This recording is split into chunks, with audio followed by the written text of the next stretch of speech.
It is Tuesday and we are going to have a look at a few things here. I just want to get that ready and I just want to show you the two boxes. I've got two of these Airfix ones. I hadn't really paid attention to the fact that that one's also black.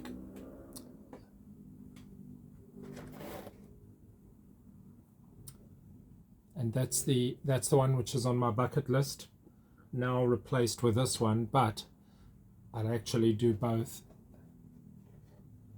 because Airfix does, as you guys rightly said, was that you, Brian? You know, there's a particular character, and while this model is absolutely gem, if the Catalina was my absolute best aircraft, I mean, this is just such a good molding. Now, to be honest, it's probably certainly within my top 10 aircraft. The Airfix one is not at all. Let's actually get the other side and see how they match up.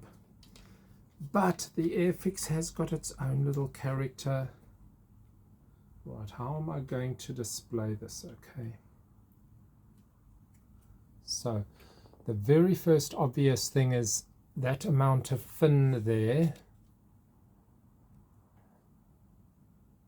A little bit of difference in the nose area.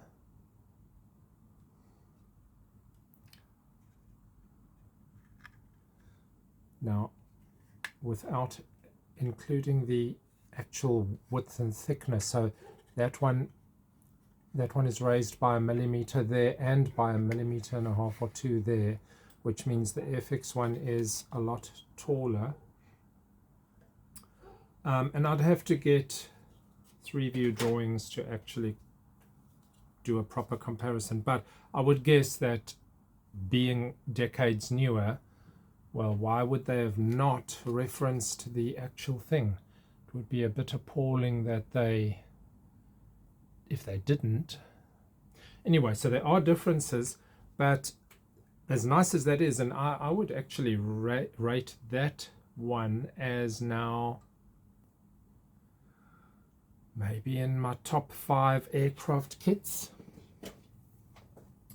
But this has just that nice character that you can build away, even knowing that it's, it may not have perfectly the correct profiles and shape and bulkheads and everything.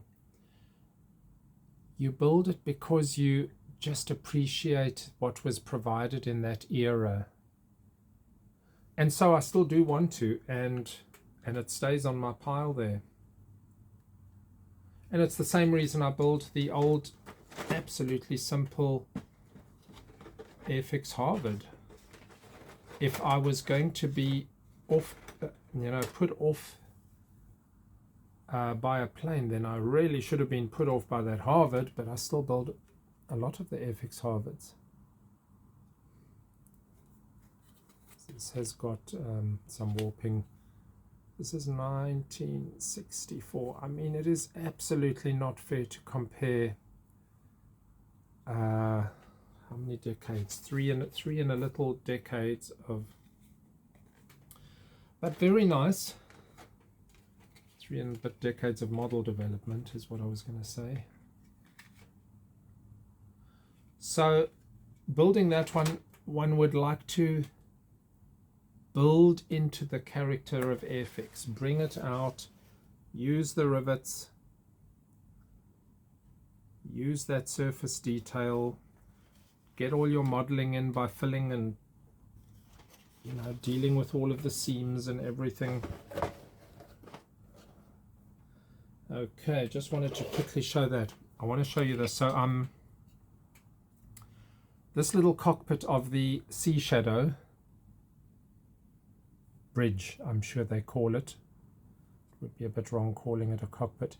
Now what I've done there is a grey spray. don't know which grey, but it's sort of like a dark green grey rather than a blue grey. And when it's sprayed against this, you barely even notice it against the black. Then it's got a bit of dry brushing, and then I've done a little bit of brown for a wood panelled back section. Whether it was or wasn't doesn't really matter. And I've put green seat cushions on it, and it's had a dry brushing, and how much you actually get to see is this much.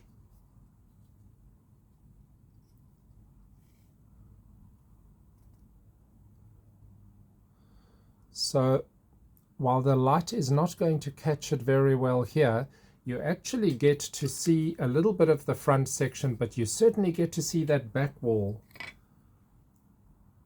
And there's a big panel where your engineer would be sitting, I assume your engineer, and there's a door there, of course, a bridge door. So that back panel is a hugely important aspect for bringing out detail that you would see through there. And there is a decal, but it's absolutely pitiable. So I need to go and find something in my photo etch and put it on there. I was thinking I could just look up a set of instruments from a plane that I didn't use. But I think a photo etch, making it look very interesting and complicated there. Just wanted to show that quickly. Right, so what I have dug out here, I think I'll keep that one separate. What I have dug out, where did I put them? Underneath there. I'm going to look at the Spitfire models. I know it gets a little bit tiring looking at Spitfires, but you get Spitfires in so many manufacturers. So while I want to look at Eduard compared to, say, that one for instance, and I don't have a Hasegawa left, but a monogram. So we can start off by comparing monogram to Tamiya just very briefly. I'm just going to look at fuselage and wing. So I mean, that's a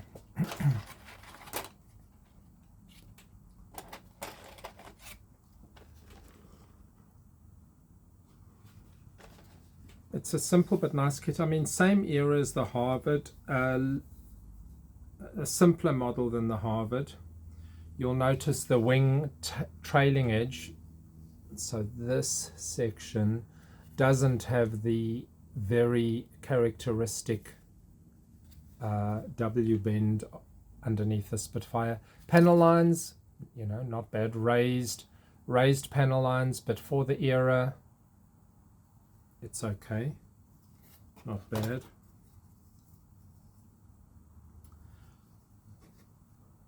Raised panel lines, no, it doesn't shine up the absolute best with this color plastic. And the internal detail, now compare that to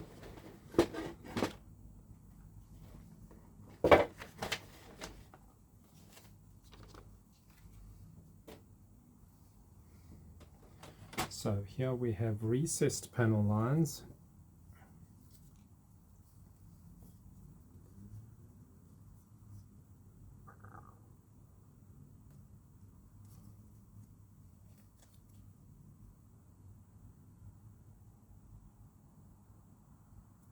You'll notice that line, that fillet line, is quite prominent. On this one, it's just almost a continuous curve.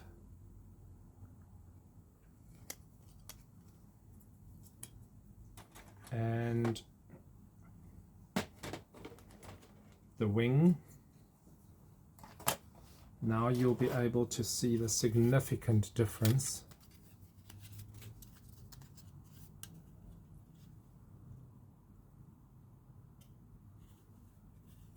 So this, you know, where it dips down and then it rises. It's not the easiest thing to show there. Maybe. Okay, there we go. That's catching the light a lot better. compared to that, which is pretty much nothing. Okay, comparing the panel line detail. So obviously it's recessed on the Tamiya.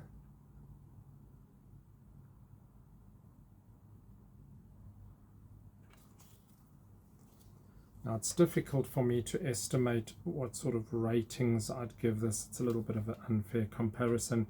Raised lines to recessed lines, but actual content of detail present, if we ignore the raised and recessed part of it, you know, obviously the Tamiya is nicer, but the monogram is not the worst. You can build it into not a bad kit. Those decals are actually still quite good and quite a nice set. So I just wanted to start with the monogram as a little bit of a step up, a step from the earlier.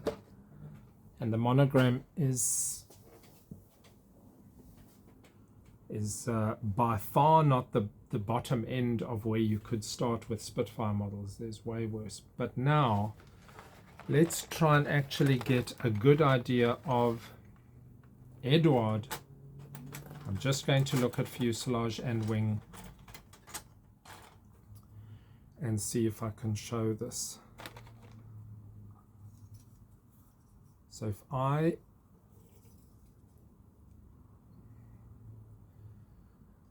I hold this up to myself now and look, the fillet, the wing fillet, and I would have to look at a lot of pictures of the real Spitfire to see who is most accurate here. I'll hold this up shortly. I just want to get an idea. So the biggest difference, the number one difference, is the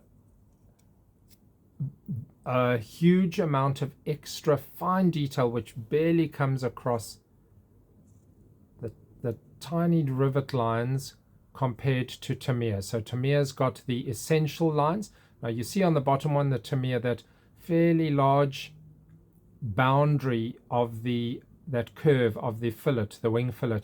Compare that to the Eduard. Now I can't say that I know the Spitfire well enough to declare offhand. One would like to believe that Eduard didn't get anything wrong, but the implication is that Tamiya did. So this is a very smooth transition, whereas this is an actual sort of angle change to get to that fillet. Now I'm going to have to go and look that up, because that's quite an interesting aspect. And I do have the necessary books on the Spitfire. Now that has a somewhat large effect right by the trailing edge there. So you can actually notice that final part there. You compare those two. The Tamiya is a much more significant join, a bigger piece of fillet coming in. This is very blended. Okay, interior, the Spitfire has got more on the wall because it doesn't use that side piece which Eduard provides. Let us just lay two of these next to each other. Well, for what it's worth.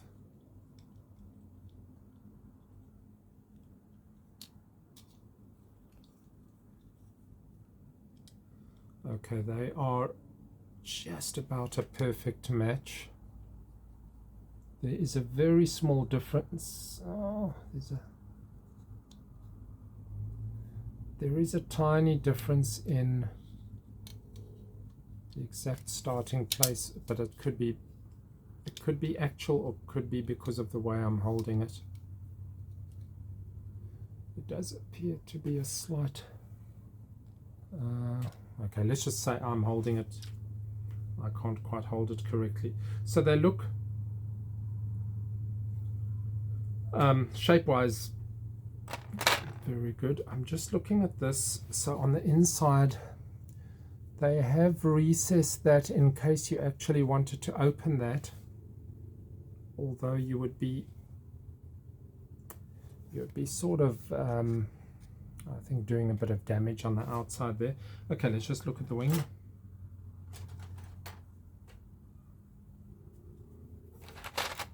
So now it certainly stands out immediately that it almost looks as if you're looking at a real Spitfire when I look at the Eduard, and the Tamiya is more like a model with very nice recessed lines. Let's just hold those two up together.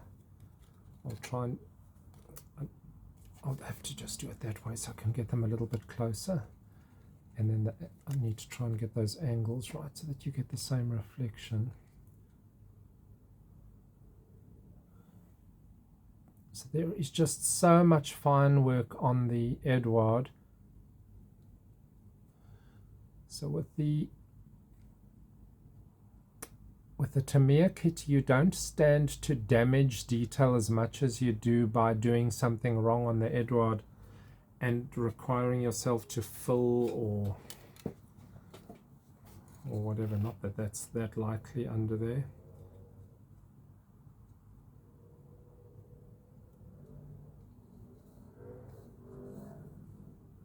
There, okay, that's,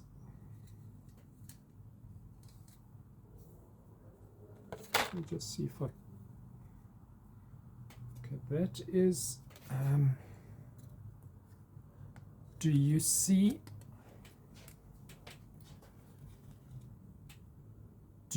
this line? Do you see that line which catches the light somewhat prominently? The beginning of the flap, the beginning of the underside of the flap. Now that is not actually completely flush. So that's one of the first things that is wrong with the Eduard kit, because a flap is just not into the airflow like that compared to that is just flush there, unless again the Spitfire has that and I'm just not aware of it. So for you Spitfire fundies out there, please verify and tell me, because I would think that that's wrong. Why would you have a little unnecessary drag line because your lower end of your flap is in ever so slightly into the airflow?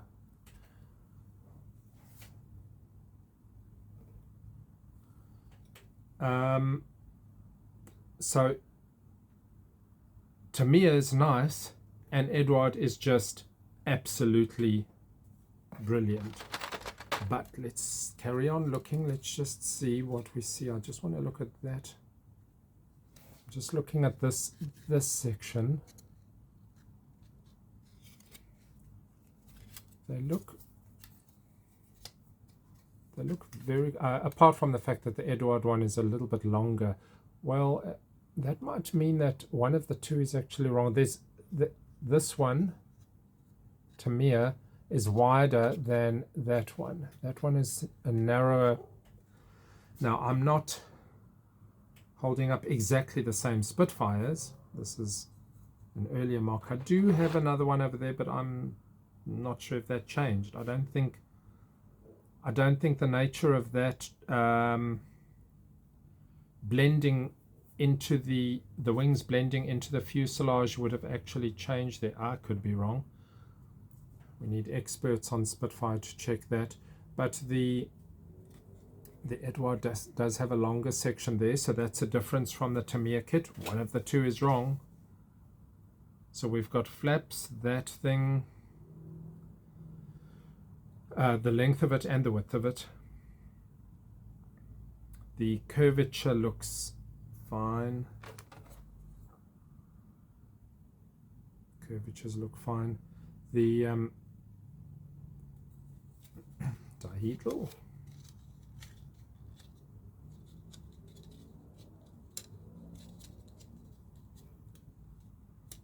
even that it's a little bit floppy there, but nothing really to point out there. Okay, let's look at wing upper surface.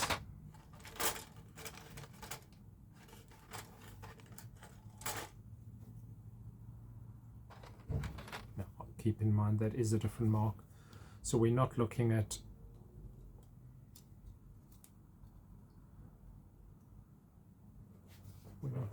too much of a direct comparison. The Eduard definitely stands out with its fine detail.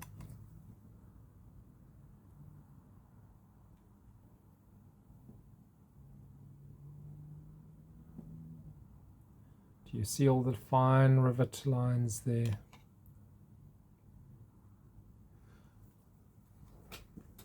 So the Eduard is definitely for the modeler who's absolutely into that. I mean, if we're talking Harvards, no question. There's absolutely no question. I would buy the Tamiya because it's nice, but I would absolutely be buying the Eduard because as a modeler who is massively into the Harvard, I want every detail that you can get. The Tamiya kit is a nice, clean, crisp build without breaking it down into an unnecessary amount of parts. The Eduard is like for the person that wants as much as you can get out of a 1/48. So I mean, you can't really say that there's much wrong with that. And even though the Eduard contains all of that very nice detail, you have to be a little bit careful that your spray job doesn't make a lot of it disappear. You've got to spray finely, not a thick base coat layer and then further layers. Otherwise those very, very fine rivet lines will sort of disappear. Canopies, well, the canopies are better on Eduard, of course. They are thinner, but there's no, except for these differences that I've pointed out, if it turns out that one of these two kits actually does have some inconsistencies, some incorrect areas, I just want to also see if we can look at that.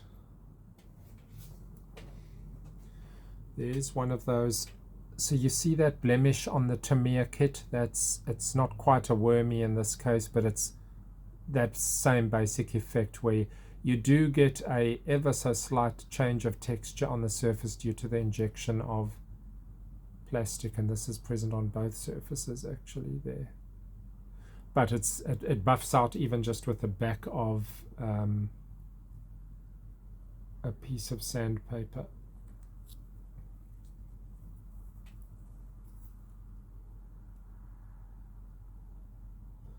So the Eduard is just full of all of the rivet detail on the horizontal stabilizer, whereas the Tamiya has got one access panel, that little one access panel, and there you have so many lines of rivet detail. Don't know what more one could say. The cockpit, the Tamiya cockpit, is quite adequate. So what's been presented is, a very good kit, but without going overboard on parts. And if you built the cockpit and you compared it to the Eduard one, of course you're going to choose the Eduard one in the end. It's just got so much more in it. But now I am a little bit keen to see if some basics were wrong on which kit.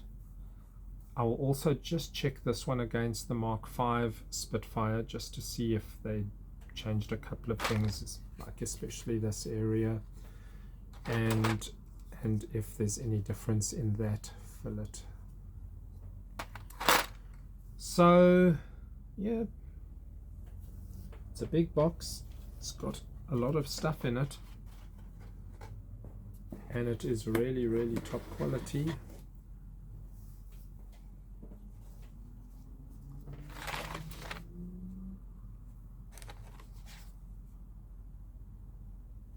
So tell me, what was the reason for the white? Was that in case the color, was that in case your base color was a little bit too strong and would shine through on those? Is that the reason? What's that about? I haven't seen or used that before. Those of you in the know, just to bring out, to be able to bring out the color, even though these are not the brightest colors, but I'm guessing because maybe there was a little bit of shine through on the whites and yellows, possibly, just to keep the color consistent across camouflage background. Tell me if I'm right on that.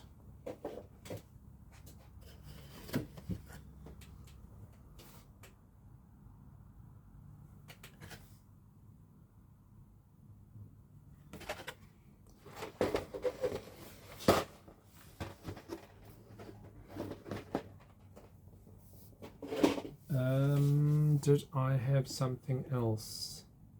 Thank you for all the good comments on the videos. My personal feeling towards this chipping was, it was a nice initial try, but there's a little bit too many scratches which had to happen to try and break through. So for instance, if you look over here, you see a lot of, you know, what is obviously brush strokes, as opposed to just getting a nice clean chipping. So, you know, it looks nice until you start observing a few details, and then you think, okay, yeah, it's interesting to look at, but it's a little bit of a weird chipping. So I'm actually really keen to experiment, and I've been thinking about the fineness of spraying required on the experiments that we'll do to try and get some interesting effects. Well, I think that's Spitfires for the time being. We can put that well out of the way and not look at Spitfires for a while. I will head inside and do a little bit more on looking for something for this. I want to actually try and get this glued in tonight. This is 144th scale, by the way. So that bridge is sort of almost A380 size there. Okay, happy modeling. Till next time.